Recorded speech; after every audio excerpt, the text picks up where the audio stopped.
Ayan, magandang araw mga ka-Q. Welcome ulit dito sa aking YouTube channel, Super Q TV. Kamusta po kayong lahat guys? Ayan, medyo maulan-ulan mga ka-Q. Ayan, pero ito guys, magbibigay tayo ng update sa inyo. Siyempre guys, grabe, Senator Robin Padilla walang patid ang tulong at suporta po na binibigay sa pamilya ni Rene Baterbonia. Mula nung lamay hanggang libing, hanggang dito guys sa Senado. Yan, inaalalayan po niya talaga yung pamilya ni Rene Baterbonia. Yan, siya ang nag-sponsor guys at nagsulong ng Senate Resolution number 472 na official namang inaprubahan ng buong Senado. Yan, yung layunin nito guys ay parangalan ang buhay, galing at naiambag ni Rene Baterbonia bilang isang atleta at mag-aaral. So ayan o, yan official na po yan mga ka-Q. Ayan, grabe no? Ayan, saludo po kay Senador Robin Padilla. Pero hindi pa dito natatapos ang laban guys. Kasi patuloy pa rin ang paghingi ng hustisya at katotohanan ng pamilya ni Rene Baterbonia. So yan yung ipag-pray natin guys. Ayan, ito yung parangal. Ayan, para sa galing. Ayan, bilang isang atleta at mag-aaral ni Rene Baterbonia guys. O di ba?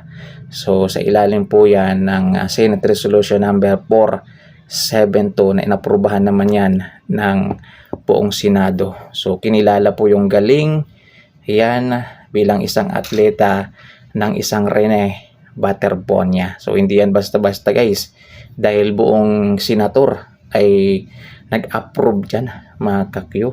Ayan.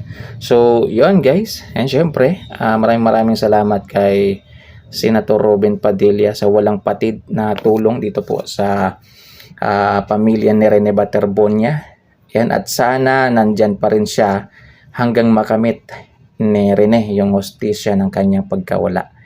Ayan. Kasi hindi naman dito matatapos yung laban guys. Kasi tuloy-tuloy po yan hanggang makamit po yung inaasam-asam natin na hustisya sa pagkamatay ni Rene Baterbonia. At syempre, malaking tulong ho talaga yung mga ganyang tao para kahit papaano lumakas, tumibay, mamotivate itong pamilya po ni Rene para hindi po sila sumuko para po sa pagkamit ng hustisya na hinahangad dito po sa pagkamatay ni Rene Baterbonia. So, yun lang guys. Yan, again po. Yan, thank you po, Senator Robin Padilla. Yan. Nung una kasing lumabas to guys, parang parang ayaw ko pang maniwala mga ka-Q. Pero ito na oh. Yan, so kahapon po yan ginanap. Tama bro, kahapon? Yes, kahapon po yan ginanap guys. So pumunta mismo dito po sa Senado yung mga magulang ni Rene Baterbonia para official na tanggapin itong parangal na ito. Yan, bilang pagkilala sa kagalingan ni Rene Baterbonia bilang isang atleta at isang mag-aaral. So lahat naman kasi sa kasi ni Senator Robin guys sa speech niya. So kinilala niya doon yung kasipagan, yung determinasyon yan ni Rene Baterbonia. Yan, isang batang may malaking pangarap na mula sa mahirap na pamilya mga ka-Q. So maraming salamat po kay Senador sa buong Senado. Yan, maraming salamat po sa parangal na ito sa aming idol na si Rene Baterbonia. So tuloy-tuloy lang guys yung prayer natin. Ayan, para po dito po sa pamilya ni Rene Baterbonia.